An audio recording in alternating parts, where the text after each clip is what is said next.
alihi washabbihi ajmain, amma ba'du.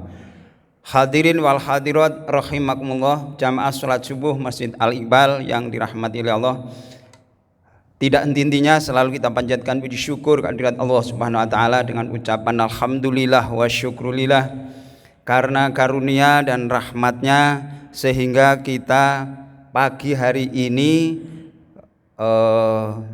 bisa meninggalkan kenikmatan tidur, kenikmatan istirahat, lalu kemudian kita hadir di masjid, bahkan jauh sebelum bangun, sebelum datang ke subuh. Ini adalah di rumah sudah melakukan aktivitas amaliyah sunnah yang lain. Ini semua adalah karunia dan rahmatnya Allah Subhanahu wa taala yang patut kita syukuri, sehingga Allah akan selalu menambahkan rahmat dan karunia-Nya. Amin ya rabbal alamin. Yang kedua, salat dan salam semoga sampai kepada junjungan Nabi besar Nabi Agung Muhammad sallallahu alaihi wasallam. Karena beliaulah kita tahu syariat ajaran agama Islam, karena beliaulah kita juga bisa menjalankan syariat ajaran agama Islam. Sudah sempurna ajaran yang beliau sempurnakan dari nabi, ajaran Islam nabi-nabi sebelumnya. Kita masih jauh dari kesempurnaan. Oleh karena itu berbagai kajian kita lakukan, termasuk pada bulan Ramadan ini setelah sholat subuh menyempatkan diri untuk kultum, supaya kemudian meminimalisir kekurangan ada pada diri kita sehingga bisa sempurna sesempurna Rasulullah Muhammad sallallahu alaihi wasallam. Shalawat dan salam yang selalu kita lantunkan kelak berharap kita bisa mendapatkan syafaatul udzmanya di yaumil qiyamah. Amin ya rabbal alamin. Bapak Ibu yang dirahmati oleh Allah, jadi saya pakai kostum yang beda walaupun dalamnya sama, karena sebagian bapak-bapak yang kemarin Jumat sudah ketemu, sekarang ketemu, makanya mukanya juga nggak berubah, walaupun di salon berkali-kali tetap saja, tetap kayak gini nih, orangnya nggak bening, remeng-remeng gitu, walaupun lampunya sudah ada 100 watt tetap remeng-remeng, aslinya memang nggak bening gitu. Baik, manis nih. Bapak Ibu yang dirahmati oleh Allah, jadi kalau kita ini menurut penilaian pribadi maupun banyak orang yang mungkin itu adalah wah itu kok kurang bagus, kurang baik, kurang indah dan lain sebagainya, itu adalah penilaian subjektif pribadi. Tapi Allah memang juga tidak melihat pada zahir kita, adalah yang dilihat itu adalah amal kita. Jadi ketakwaan kita itu ada di hauna, ada di hati. Kalau kepatuhan dan ketaatan kita itu ukurannya adalah ibadah yang kita lakukan, semakin bertambah ibadahnya, itu adalah menunjukkan keimanan seseorang itu semakin tinggi. Maka dalam sebuah makalah itu disebutkan, al-imanu yazidu bita'ah wa yanqusu bil maksiyah. Iman itu bertambah, semakin tebal, semakin tinggi derajatnya, itu adalah karena ketaatannya. Tapi wa yanqusu, dan juga bisa berkurang, itu adalah karena maksiatnya. Dan alhamdulillah di bulan Ramadan ini meminimalisir, yaitu melakukan maksiat, bahkan sampai seakan-akan tidak pernah sama sekali yang lahirnya, tapi batinnya kadang-kadang juga sedikit masih ada. Tapi kalau ibadahnya itu lebih tinggi dibandingkan hari-hari yang biasa. Maka bulan Ramadan inilah yang kemudian ketika kemudian kita dipertemukan itu hendaknya bergembira. Ya, bergembira karena bisa bertemu dengan bulan Ramadan, bukan hanya bertemu saja tapi juga mengisinya di bulan Ramadan dengan ibadah-ibadah. Ya, kalau saya kebetulan kok kemudian melihat ini ada Quran yang dari Mekah, dari Madinah atau Mekah, itu produk ini adalah nanti boleh dibandingkan. Bukan dibanding-bandingkan kayak lagunya di TV, bukan itu. Tapi maksud saya bisa dilihat isinya. Ulama Indonesia dengan ulama Arab Saudi itu cara detail memberikan tanda-tanda bacanya di dalam Al-Quran itu adalah beda, lebih detail ulama Indonesia. Yang biasa digunakan untuk para khotib, para penceramah melakukan tausiah, itu di dalam surah Al-Baqarah ayatnya 183 itu sampai di situ lalu selesai. Padahal itu belum selesai. Itu masih ada yang disembunyikan, ya. Masih ada yang disembunyikan. Apa? Kalau di surah Al-Baqarah ayatnya 183 itu yang terakhir itu la'allakum tattaqun, itu adalah kalau di sini dia tidak ada tanda bacanya. Lam alifnya tidak ada. Tapi Quran yang Indonesia itu yang Quran Indonesia itu insya Allah kalau sudah taskeh itu adalah ada tanda bacanya. Di beberapa handphone itu juga kemudian aplikasi itu banyak tanda bacanya. Ada lam alif. Lam alif itu adalah maksudnya adalah la wakof, tidak ada wakof. Tidak ada wakof itu sama dengan, bukan menyamakan sekali lagi. Kalau di parkir ya, parkir itu ada P dengan S, sama atau beda? Beda.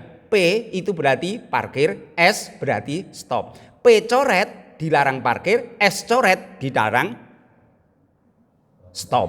Ya. Apa? Oh, walaupun dicoret. Oh, lah ini malah saya tambah. Bapak orang kepolisian ya, Pak? Ini saya, tapi kok saya dapat dapat SIM ya, berarti SIM saya ini enggak jelas ini. Bayar kayak ini. Nah, yang saya tahu ini, yang saya tambahan terima kasih, yang kalau biru itu ada tempat khusus yang dibolehkan parkir. Ya, itu tempat khusus. Tapi yang umum biasanya P coret, S coret. P coret, S coret itu tidak boleh parkir. Antara parkir dengan stop beda. Kalau parkir pasti stop. Tapi kalau stop belum tentu parkir. Quran kalau di situ ada P, D, S stop itu adalah semestinya seperti lam alif, di situ boleh stop karena akhir ayat atau napasnya tidak kuat. Tapi kalau di akhir ayat tidak perlu mengulangi. Ya, tidak perlu mengulangi. Tapi kalau di tengah, maka kalau berstop di situ harus mengulangi karena memang tidak boleh parkir. Maka di situ semestinya tidak boleh parkir, Bapak Ibu. Tidak boleh mengakhiri bacaan. Ya, maksudnya tidak boleh mengakhiri bacaan lalu kemudian di situ itu selesai shadaqallahul adzim. Ya, kalau maknanya itu tidak menyangkut kaitannya dengan akidah dan muamalah. Karena la'allakum tattaqun, supaya kalian semua bertakwa, itu memang tidak menjadikan orang menjadi kufur lisan. Ayyamam ma'dudat, dengan hari-hari yang ditentukan, waktu-waktu yang dihitung, itu adalah yang menyebutkan disitulah bulan Ramadan. Kalau tidak sampai ayyamam ma'dudat, itu bukan puasa bulan Ramadan. Dari mana kemudian ayat itu menunjukkan kita itu melaksanakannya bulan Ramadan? Nah, ini supaya kemudian. Nah, baru di akhir ayat di tengah-tengah ayat ini 184 itu adalah qaf lam alif. Apa itu artinya? Dalam ilmu tajwid itu yang dikemas dalam tahsin qiraatil Quran itu adalah qaf lam alif, itu adalah singkatan al waqfu aula, berhenti lebih baik. Nah, kalau qaf lam alif itu di Quran yang Arab ini ada. Lalu kemudian yang Indonesia ini lebih detail lagi. Nah, kalau sudah di situ, qaf lam alif berhenti lebih baik. Seandainya kemudian di situ lalu kemudian sudah mengakhiri, itu boleh walaupun tidak di akhir ayat. Shadaqallahul adzim. Sebagai compare, sebagai perbandingannya, silahkan dibuka surah Al-Maun ayat 4. Di situ bunyinya fawailul lil musallin. Terjemahannya apa, Jo? Maka celakalah orang-orang yang sholat. Lalu kemudian shadaqallahul adzim. Loh, lah telinga ini dengar kan? Lah ngapain saya sholat? Lah saya sholat malah celaka. Makanya itu adalah alifnya. Tapi Quran yang ini tidak ada. Nah, itu loh. Loh kenapa? Lah ini orang Arab itu bahasanya sudah bahasa Arab, mereka paham, ya. Jadi tidak sedetail ulama Indonesia.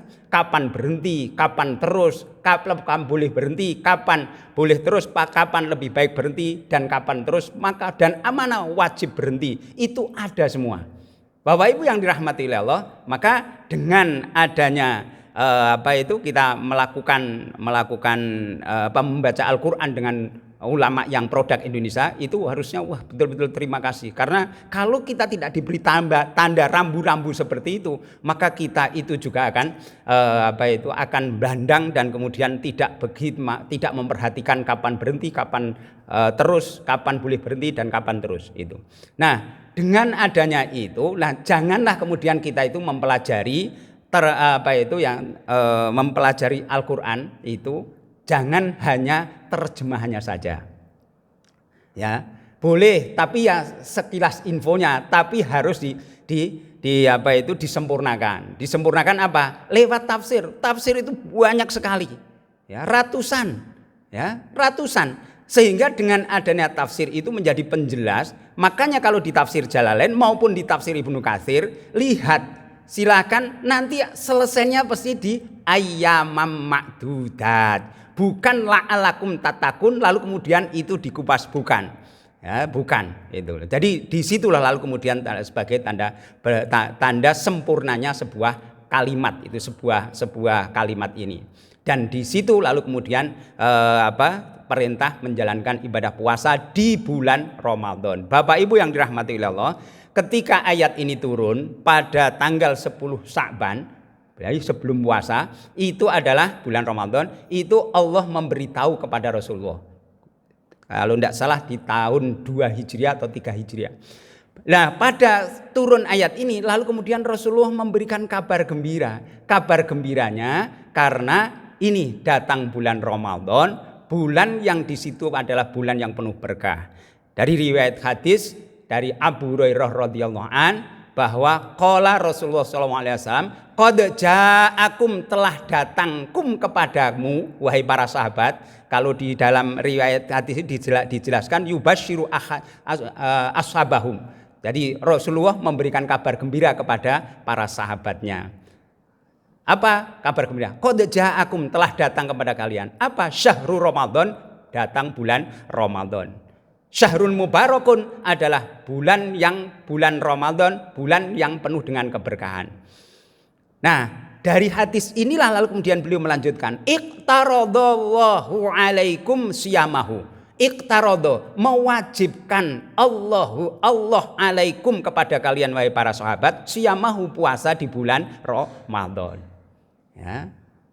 Bukan hanya berhenti situ, lalu beliau juga melanjutkan, yuftahu, dibuka fihi, di dalam bulan Ramadan, abwabul jannah, adalah pintu-pintu surga. Sekarang ini adalah pintu-pintu surga dibuka. Siapa yang mau masuk silahkan, tapi ada syaratnya, harus mati dulu. Nah, ini syarat.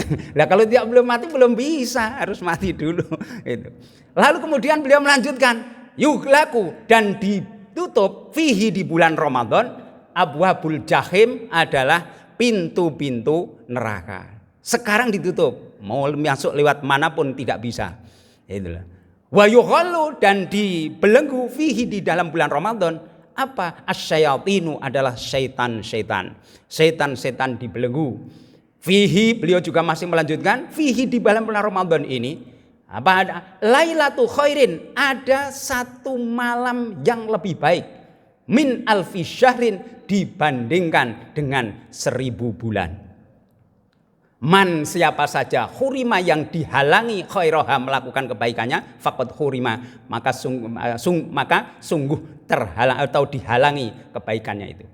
Rawahu An-Nasai, hadis riwayat An-Nasai, wa Ahmad, dan Imam Ahmad, wa sohahahu, dan yang mensahihkan hadis ini Syekh Albani, Imam Albani. Bapak Ibu yang dirahmati Allah, maka kita ini bergembira ketika datangnya bulan Ramadan. Maka di dalam riwayat hadis lain, hadis ini dhaif, tapi saya gunakan dasar karena tidak menyangkut soal sahnya sholat, sahnya puasa, sahnya ibadah mahdhu kepada Allah. Man faragha bidukhuli Ramadan hurima jasaduhu minan nar, itu finnar.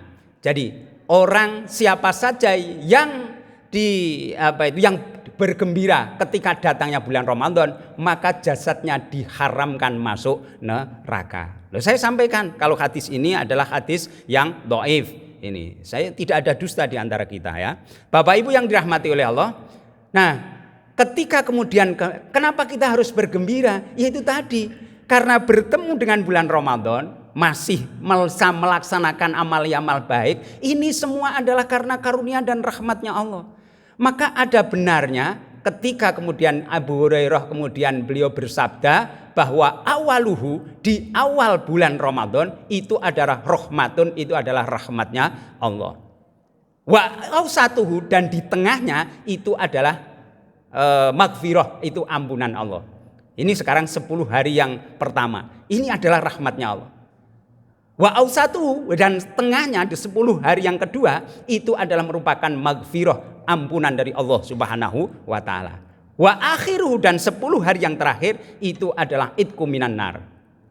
Rawahu Ibnu Abi Dunya wal Khatib wa Asyakir. Ini. Nah, hadis ini adalah juga tidak tergolong hadis sahih. Tapi hadis ini sekali lagi saya gunakan karena untuk motivasi.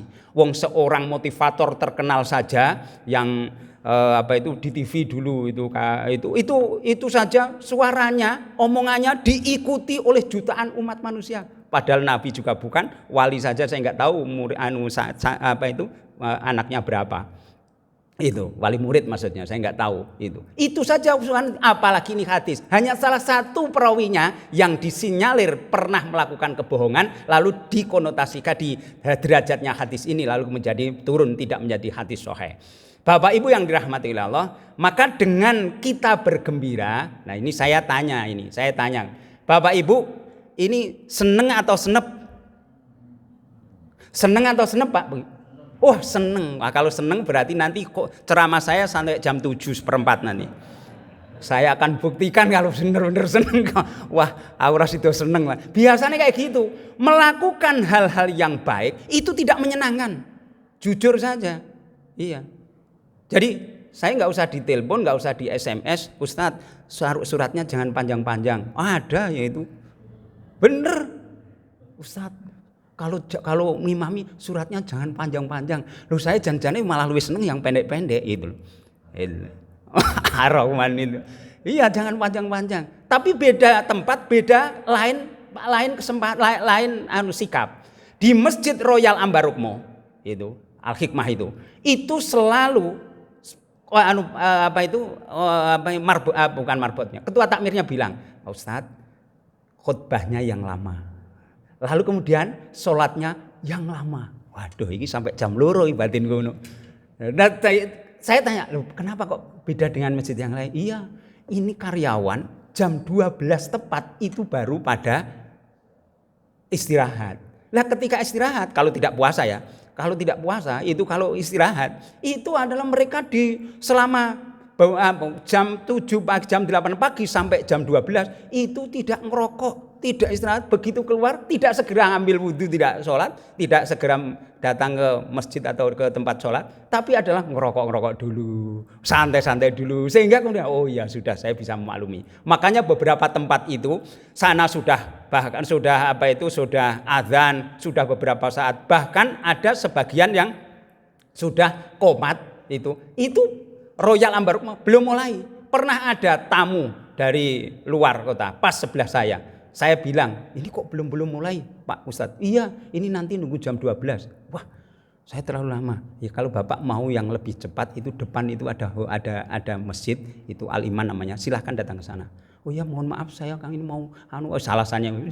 Berangkat ke sana. Akhirnya berangkat ke sana. Begitu sampai sana, ternyata saya sudah selesai. Balik lagi dia ke sini. Saya kenal. Walah, ini aneh. Jadi, Bapak mendapatkan pahala 2. Lah apa? Kesana mau Jumatan, kesini Jumatan. Jadi Jumatan 2 kali. Hanya niat yang satu, yang ini Jumatannya beneran di sini. Malaikat maha tahu Pak, aku bilang kayak itu. Tapi kalau di Amplas, masjid tertinggi di Yogyakarta, itu takmirnya bilang, Pak Ustadz, tolong khutbahnya yang cepat dan sholatnya yang cepat. Tapi masih dilanjutkan. Karena orang datang ke sini bukan mau sholat Jumatan. Oh iya ya sudah ya. Pokoknya lo jual gue beli itu saja. Iya. Nah, saya itu. Jadi akhirnya ya khutbahnya 10 menit, sholatnya ya paling sekitar 10 menit. Sudah selesai itu. Nah, jadi dan memang seorang imam itu memang Rasulullah sudah memberikan contoh harus menyesuaikan keadaan yang dibutuhkan.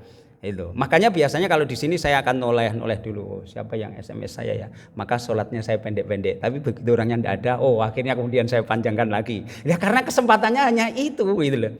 Nah Bapak Ibu, ketika kemudian ketika ini kita bergembira, ini adalah bagian dari ajaran Rasulullah Muhammad SAW, dan itu juga yang diperintahkan Allah kepada Rasulullah, yaitu pada surat Yunus ayatnya 58 yang Allah berfirman, Qul bi fadlillahi wa bi rahmatihi fabidzalika falyafrahu huwa khairum mimma yajmaun. Qul katakan Mbak Muhammad, bi fadlillahi sebab karunia Allah, wa bi rahmatihi dan rahmatnya, fabidzalika maka yang demikian itu maksudnya mendapatkan karunia dan rahmatnya Allah, sebab mendapatkan karunia dan rahmatnya Allah, falyafrahu maka hendaknya mereka semua bergembira. Jadi bergembira, cukup bergembira, itu sudah bagian daripada ajaran Rasulullah Muhammad SAW. Walaupun sedikit ada agak ya tidak nyaman, wah iki wis 20 menit orang tangan turun pito ya Ustaz. Iya. Iya. Nah, fal yafraku huwa perilaku seperti itu. Perilaku bergembira karena mendapatkan karunia dan rahmatnya Allah. Khairun itu lebih baik mimma dari sesuatu yajma'una yang mereka kumpulkan. Apapun amal ibadah yang kita lakukan, bahkan baduke sampai ireng. Kalau saya tidak hanya baduk, semuanya ireng karena badan saya hitam. Itu tidak ada bandingnya dibandingkan rahmatnya Allah Subhanahu wa ta'ala. Oh ya, inilah yang kemudian ini. Bahkan jangan sampai karena amal baik yang kita lakukan di situ bangga dengan amal baiknya, tapi lupa bahwa amal baik yang kita lakukan itu adalah karena semata-mata rahmatnya Allah Subhanahu wa ta'ala. Ibu bapak yang dirahmati oleh Allah, maka inilah yang semestinya yang harusnya kemudian meneguhkan keyakinan kita. Kalau kemudian kita ini bergembira dengan datangnya bulan Ramadan, bisa mengisinya, ini adalah merupakan inayahnya Allah Subhanahu wa ta'ala, juga di dalamnya rahmatnya. Walaupun dengan amal baik itu memang sedikit rasa tidak nyaman, justru malah yang melakukan maksiat itu lebih nyaman. Di Nologaten, Utara Pasar Gowo, Let 1, ini bukan info terus besok dicari loh ya.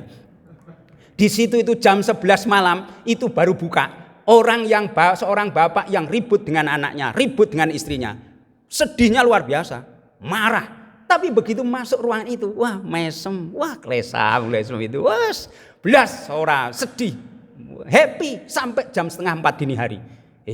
Itu menunjukkan bahwasanya inilah semestinya kenapa kemudian mereka happy. Harusnya kita lebih happy dibandingkan mereka orang-orang yang maksiat. Orang yang maksiat itu dilaknat oleh Allah. Orang-orang yang taat, yang patuh itu dijanjikan oleh Allah mendapatkan ampunan dan pahala yang sangat besar. Itu adalah seperti yang dijanjikan Allah pada surah Al-Maidah ayat 9. Wa'adallahu alladhina amanu wa amilus solihati lahum maghfiratun wa ajrun 'adzim. Wa'ada sudah berjanji Allah alladzina kepada orang banyak, amanu yang beriman, wa amilu dan orang banyak yang beramal, as-solihati amal-amal baik, lahum bagi mereka orang banyak yang melakukan beriman dan beramal soleh, lahum bagi mereka adalah maghfiratun mendapatkan ampunan, wa ajrun 'adzim dan pahala yang sangat besar.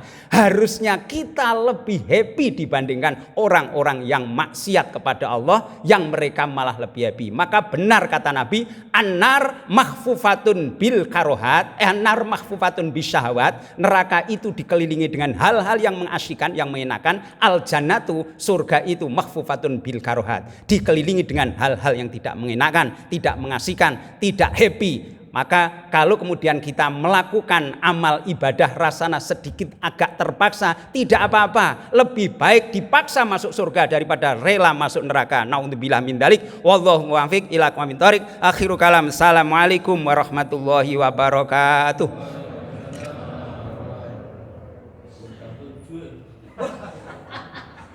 Makanya jam 7.